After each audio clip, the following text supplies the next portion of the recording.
Hi, welcome to the Small Festival Book Club, and the book that we're currently looking at is The Great Derangement by Amitav Ghosh. This is a really dense and at times complicated book, and I'm going to talk about it in 5 short parts. The first I've called Derangement Defined, and that's to be clear about the ideas. The second I've called Ghosh Positioned, and that's to be clear where the author is coming from politically and intellectually. And the remaining 3 sections deal with each of the 3 parts of the book. Firstly, looking at the role of literature in climate change, which I've called the Sorcerer's Apprentice. Secondly, looking at the history of climate change, which I've called Derangement, Child of Capitalism and Imperialism. And finally, the third, looking at the politics of climate change, which I've called Degraded Politics for a Degraded World. So, kicking off with the first of these, Derangement Defined, and I'd say that definitions are definitely not in the forefront of the Great Derangement. It's very much a non-linear book which seeks to articulate its ideas in a non-linear way, a kind of cornucopia of vignettes and encounters, predictions and personal stories, historical survey and political argument. And I think it could easily be a book of discrete essays on a huge range of topics, from the uncanny to biopolitics, from literary theory to cyclonic activity in the Arabian Sea, and from Bengali philosophy to the Burmese oil industry. And these are just a few of the very many shaken pieces in what is a kaleidoscope of ideas, really, which make up this book. Also, as a novelist, Ghosh sometimes communicates his arguments indirectly, and his ideas seem to seep and spiral across the whole of the book. And I think this is true of the Great Derangement as an idea, which seems more evoked to me than referenced, and it's not really until well into the second half of the book when a definition comes. But when it does, it's pretty clear. He says, our lives and our choices are enframed in a pattern of history that seems to leave us nowhere to turn but toward our self-annihilation. This is like the invisible hand of fate, guiding the hero in Greek tragedy towards his inevitable doom. This is indeed the essence of humanity's present derangement. And what Ghosh means by pattern of history is what elsewhere he calls the Great Acceleration, which is one more phrase for what social scientists call modernity. That is to say, the forces, the features and the pathologies of our modern capitalist and technological world. And it's this which is Ghosh's Great Derangement. And his book is one more critique in what I think is a really growing and quite profound series of challenges to the stories and the promises and the mythologies of modernity. And this growing body of critical arguments are in many ways reframing what hitherto have been seen as the great achievements of modernity, the Enlightenment, science and reason, and the fossil-fueled capitalism and industry these have created. Well, these are now increasingly presented as a kind of hysterical bid for power and a frenzied rush to human destruction. And you can see these kinds of themes in various ways in the work of authors like Noah Harari, James C. Scott, Ian McGilchrist and Pankaj Mishra. And in this school of critique, Ghosh's take on modernity is as a kind of time god whose 10 commandments are 10 times for continuous and irreversible forward movement to greater quantities of wealth and power. And these are the promises which have lured us onto the stage of derangement, which turn out not only empty but deadly. And I think a good way to make sense of this is to refer to Noah Harari, who described modernity as basically a deal where humans agree to give up meaning in exchange for power. And it's this Faustian bargain for power as we hurtle to the self-destruction of climate change that has become our derangement, and what I think Ghosh really wants us to appreciate. And to that end, he takes us through the landscape of our derangement. And even before any post-tipping point apocalypse, he tells us that our modern landscape is one of enemy and destroyed community, as well as what he calls accelerated mind-body dualism and a kind of Protestant-induced self-worship. And all of this is premised on the grand illusion that human beings are free and above all free from nature. And in an argument which strongly echoes Pankaj Mishra's The Age of Anger, he speaks to the failed promise of modernity, which is also the failed promise of liberalism, whose patterns of life, he argues, were always only possible for a small minority, and which, if practiced by the world just in terms of cars, holidays and consumption, would asphyxiate the whole of humanity. And this obviously gives some indication of where intellectually and politically Ghosh is coming from, which takes us to the second section, Ghosh positioned. And I think here he can be positioned in three different ways: as a novelist, as a critical theorist, and as an animist. As a novelist, he says, being myself a writer of fiction, it is the novel that interests me most. And I think this accounts both for his style, which I've mentioned, as well as his emphasis, explaining why the first and the largest of the three sections in the book is called Stories and is mostly about the novel. As well as that, his argument can, I think, be placed within the tradition of critical theory, so he's a critical theorist. And this views society through the lens of power and seeks firstly to explain and secondly to transcend the mechanisms and the strategies and the language of power in our world. And it's through this lens that he gives us his account of the West's Faustian pact for power through capitalism and imperialism. But perhaps the most surprising and potentially radical perhaps of the three positions is that of animism, which sees a living soul in the whole of nature and even in inanimate objects. And he communicates this in one of the book's many vignettes with novelistic style. Reading his youthful journal, he tells the reader, "I do believe the land here is demonstrably alive." And at the very beginning of the book, his opening line reads, "Who can forget moments when something that seems inanimate turns out to be vitally and dangerously alive?"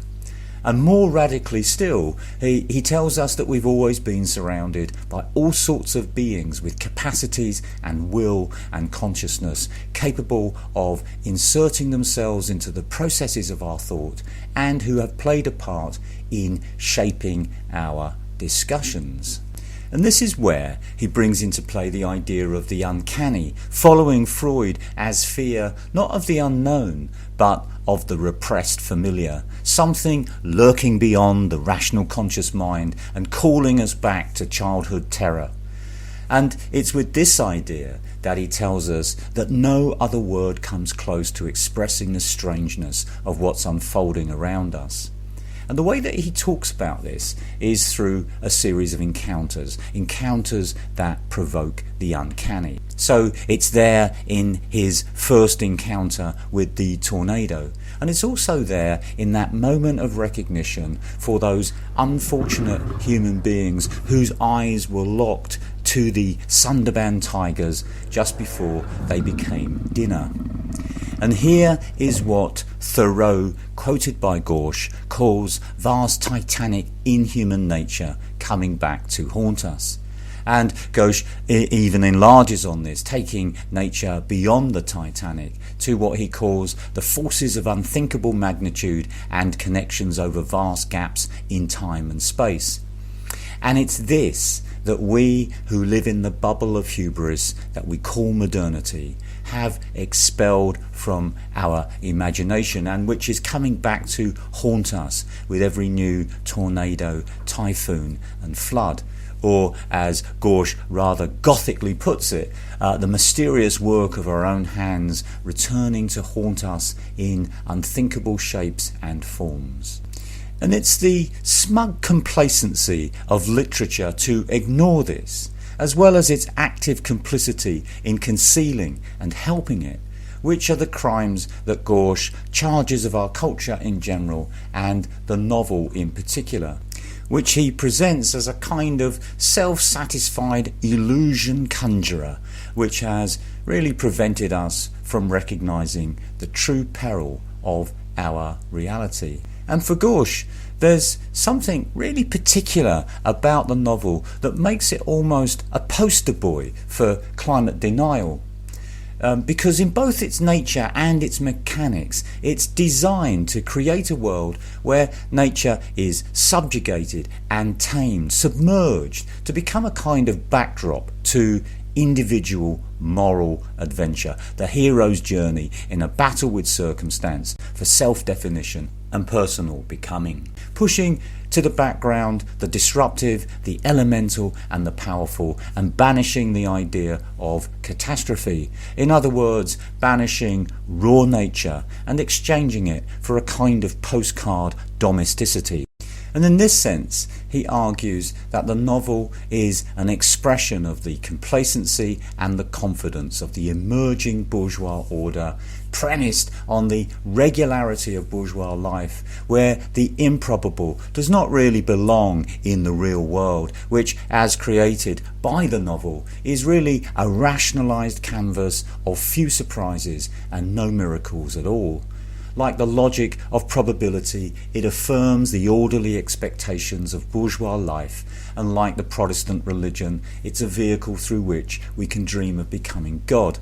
It banishes nature, it banishes the collective, it banishes the wisdom of the ancients, and it banishes their epic literature, which had brought into existence multiple universes inhabited by the intelligence and the agency of all of life. And this willful domestication of nature, Ghosh tells us, is an act of power and just one small episode in a much larger power-seeking story of Western modernity, with its two great centres of power, capitalism and imperialism, both relentlessly turning knowledge into power and creating the world's hierarchies, and which for Ghosh are the Western parents of the Great Derangement, itself the child now of capitalism and imperialism. And in his second section called History, Ghosh sets out the complexities and the ironies and the consequences of how this played out historically. And in terms of the complexities, well, he tells us that at the dawn of the 17th century, modernity was potentially a global phenomenon. It was a period, he tells us, of rapid, often parallel change around a world not yet divided by vast gaps in technology, and where innovations in thought and technique could be transmitted rapidly over long distances, suggesting at the very least a nascent or potential global modernity. And he gives loads and loads of examples of this. He says, for instance, that 17th century India was in intellectual overdrive with continuous cross-pollination of ideas in maths and philosophy. In Calcutta, the grandfather of the poet Tagore owned coalfields and built infrastructure and railways, and the first steps in the creation of the modern oil industry were taken in Burma. So these are just a few instances of what was going on. But what would stymie all of these possibilities was an already existing Western imperialism, which ensured that the global potential of multiple modernities would never be realised, because imperial power dictated that the fossil fuel economy of the West required coal industries elsewhere be suppressed, and that other variants of modernity would be blocked, appropriated and forced into a single dominant model by Western systems of power, which ensured that poor nations stayed at a disadvantage while working to continuously reinforce Western power. And the irony that would flow from this was the fact that it was the force and the violence of Western imperialism which would do the world a favour by blocking the paths of others to give humanity a crucial delay in the onset of climate change, so that it wasn't until the post-war decolonisation that the rest of the world, and especially Asia, became participants in this power-oriented modernity pioneered by the West. And in a further irony, it was only when it did that the true landscape of climate change could begin to show itself, with Asia the only continent with the magnitude and the density of population to fully show its human impact. And the consequences of all of this, as we well know, are profound, because the small expansion in the footprint of a much larger number of people in Asia has now been supercharged by the ambitions of China and India, such that Asia is fast becoming climate change's biggest driver, whilst at the same time making its threat graphically visible and complicating the whole question of responsibility for its cause and effect. And on this question of responsibility, Ghosh has quite a nuanced position. Of course, he emphasises the gargantuan consumption of developed countries, which remains key. But he also tells us that climate change should not be simply thought of as a problem created by a distant other, going on to accept the language of the Paris negotiations of common but differentiated responsibilities. And ultimately, in a sort of philosophical conclusion to this, he says really that climate change is the unintended consequence of human existence and the distillation of all human history. And I guess it's difficult to argue with that. And given all of this, the human challenge to tackle climate change is both profound and staggering in its scale. And it's this scale of challenge which sets the scene for his final section called Politics, which is really a damning indictment of politics as an instrument worthy or even capable of meeting the challenge of climate change. And it's a really stark vision that I've called in my final section Degraded Politics for a Degraded World.